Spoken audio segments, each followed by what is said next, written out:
Okay, hey there guys. In this tutorial and the one before, my voice was a bit low, and at the time when I was recording this, I wasn't aware about this, okay? My voice was a bit low in this tutorial and the one before, okay? But I added my own subtitles to cover this up for my voice. All right? So, I'm really sorry for the inconvenience, and I promise this won't repeat itself again. All right? So, bear with me. And without further ado, let's get started.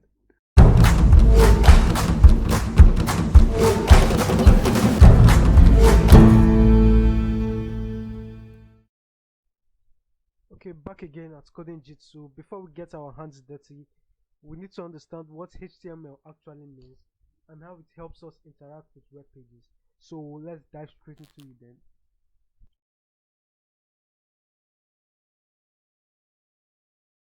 Okay, so HTML in full means Hypertext Markup Language. It is used to create web pages and uses markup symbols to display contents on the internet.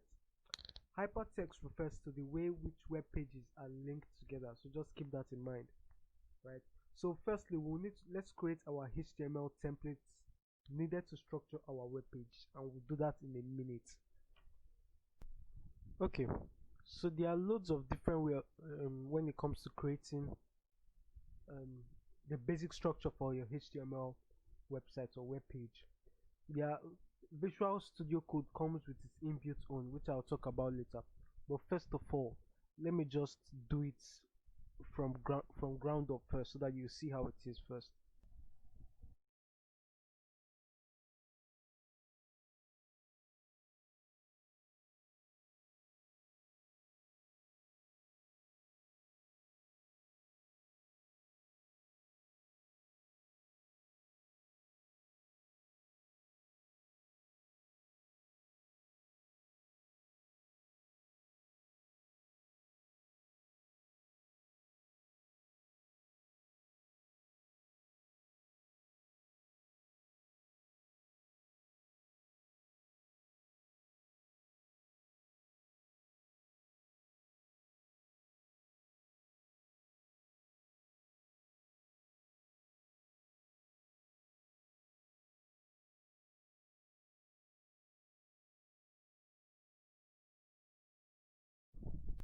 Okay, so I remember saying that there's a shorter way of doing this in Visual Studio Code. And so all you have to do is type HTML column 5. Right, so let me just show you. Let me delete all of this here, and then we go HTML column 5 there, then enter, and you see all this comes out, all the structures needed. Right, the whole template comes out, and this is called a boilerplate. Okay, so to explain further, boilerplates are built-in HTML templates that allows users to get the basic structures needed to start your work. I'll explain what all this means in a minute, right? So now if we run this code using our live server, okay, you can see that nothing shows at the moment. Okay, nothing takes effect. The only thing that takes effect here is our title, which is document. Alright, so one thing to note is that every tag in HTML means something different. Some could be similar, but they all have their basic different fundamentals. Okay, so let me explain what all these tags here mean. I'll get back to you now. Okay, so the doc type tag, alright, the doc type HTML tag defines the document as a HTML tag, as a HTML document, sorry. So it tells the browser that, hey, look, this file I'm running is a HTML file. Alright, so treat it as such. Okay, so if you remove this tag, nothing per se happen. It won't affect your code or stop your code from running. But it's always advisable to include it while you're before you start anything. Alright, so the HTML tag here, it's the root of the file, is the root of the element of the HTML page or file, right? So this tag nests everything that needs to be on your website or web page. Okay, so next we have the head tag, and it contains information about the page, e.g. styles or metadata. We'll get back to that.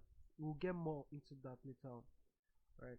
And the title, like I showed earlier, it specifies the title of your web page or HTML. I believe that is self-explanatory.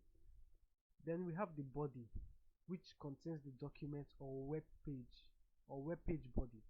It nests all other information, every other necessary information needed on your site.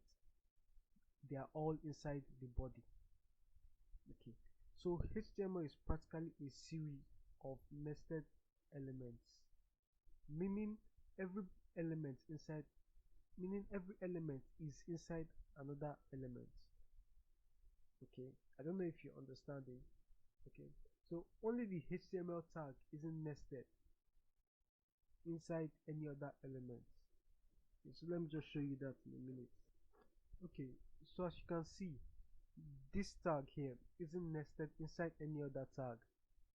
Okay, this tag has an opening and a closing. Okay, there are some tags that don't have any closing tag. They are called empty tags. Okay, example of those kind of tags are meta. This meta tag here, I'll explain what this means later on. Okay, so then we have the head. All right, the head is also inside the HTML tag. The same thing with the body. So this is what it means for you to have nested tags. All right, and inside the body is where we are going to write every other code. So let me just say, for example, let me just say Alex.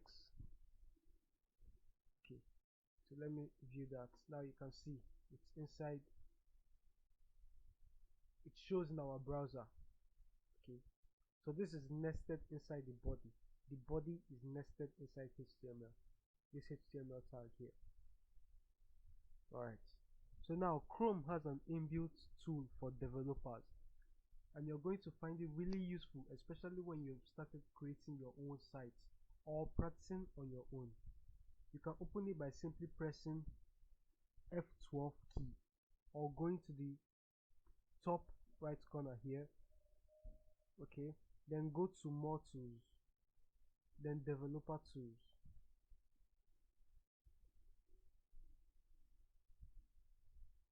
So as you can see here, okay, as you can see, we are able to view all the HTML codes here. Every single thing, you're able to view it. And this can really come in handy whenever you're debugging your codes and don't know what is causing a particular element to behave in a particular way.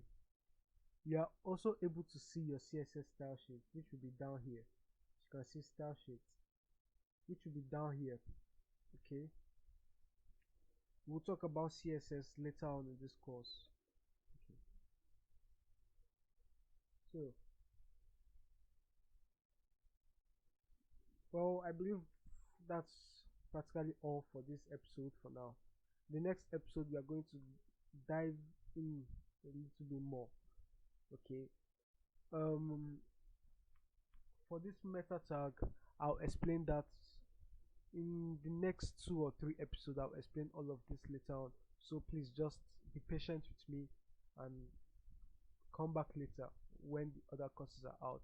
Okay, so and that rounds it up for this episode. If you like it, please give it a thumbs up and subscribe if you haven't subscribed to get notified when the next episode comes out.